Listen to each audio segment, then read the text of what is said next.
is what we envision, that every month they will be able to deduct from what you're getting. So it will be almost similar to the people who are employed.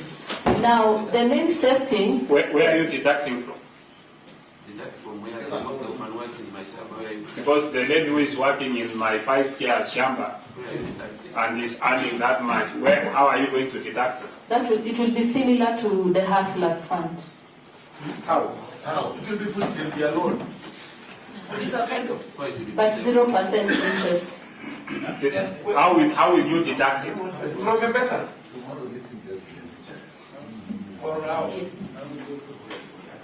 But the cruelness in you answering the question is not the sole one thing. Order, Honorable. Please, CS, how are you going to deduct that money?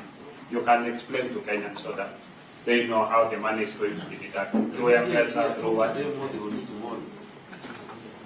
So the Order, Chairman Shah. This is, the CS has not given you the permission to speak. It was the CS we wanted to understand. How is the money going to be deducted for somebody who is informal? And we want the banding. How are you going to do those bands? Yes. How have you categorized them? That this category will pay this much, this category will pay this much. We just want that flow. Yes, for Ministry of Education, the challenge was the bands were larger, but for us, the bands are smaller. And that is why... Which are, just explain what's that banding, what are the bands you have? So we will give you the report for the bands, but what I can assure you is the accuracy is 95%. With the low band, and we are able to... Orders, yes.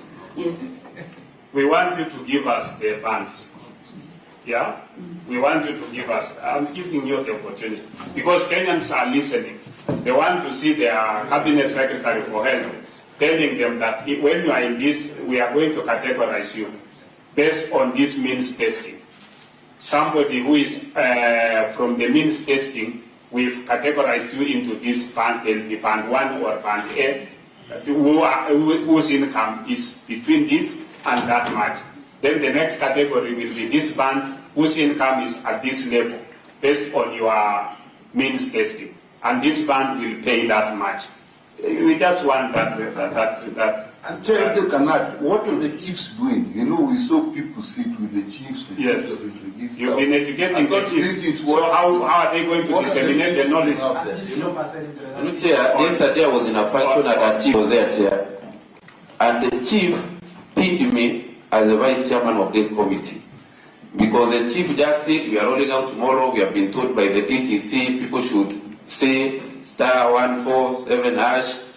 Then there was somebody advocated from the crowd and he said, can you explain to these women the 2.75% of the earning and the annual payment? So I want the answer I should have given, and CS don't tell us you'll give us, because everything you contract you'll give us. This one you'll give us. And you leave these people of the media thinking that they have things we discuss with the ministry behind locked doors. Because this is what should go to the public tomorrow. How are they going to pay? We don't want this system to fail because somebody is not doing his job. Yeah? You know what it is that, how the banding is done. How can they come to this committee without understanding how the Mwananchi is going to contribute to this scheme? It's not fair. CEO NHIF. Thank you, Honorable Chair, Honorable Members. I will give a go to the response. And indeed, we initially had a means testing instrument whose accuracy levels were not as high as what we would have wanted.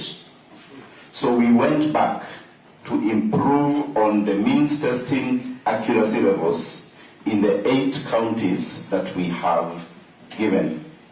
Honorable Chair, why we went back to these ones was not to do this exercise afresh, but to enhance accuracy levels. And when we went, indeed, we were able to identify where there was a problem, like the CS correctly articulated, and it was in the low income bands. With your kind permission, Honorable Chair and Honorable Members, let me explain one little thing.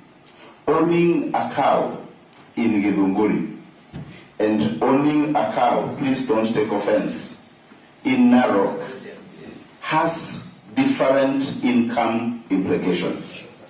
That is true.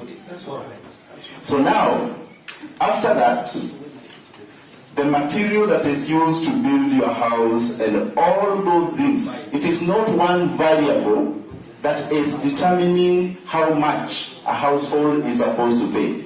It is a number of variables that I think now we are using about 17 variables, ranging from your source of water, source of lighting, source of power, material building your house, and all those. So if we sat here and asked, if I have 2 cows, how much will I pay? The algorithm is informed by more parameters than these ones. But the one thing I will assure this House on oath is that the science behind is able to give the households. Chair, the science is okay. Let's give him time. No, the science is okay. We agree. But give us now the new instrument. Yes. Now you have done it. The science is in it. Beginning tomorrow, how are people going to pay? And how much? When you put in the various responses to the questions, then it will pick all those parameters and it repeats the parameters. Kenyans will pay a number ranging from 300 shillings, depending on the income determined, all the way up. I do not want to give you information that is not based on a paper. If I'm putting the information, only want to know. You put your information, if you go star 147 or whatever, we put that information down. I get the number I should pay. Is that what's going to happen? That is correct, Chair. That is what you want us to tell us. So tomorrow when I go to church, I listen, ukiweka hii namna hii, pesa utapata ni hii. And Honorable Chair, there is one little thing I wanted to add. Kindly allow me, Honorable Chair. Yes. Thank you. We are so confident that the number that will come is good, that we have given a contestation mechanism should anyone contest the number. There is where they are filing their contest, and we shall be able to come back to them to show them how we were able to calculate. So we are not necessarily imposing the number on Kenyans.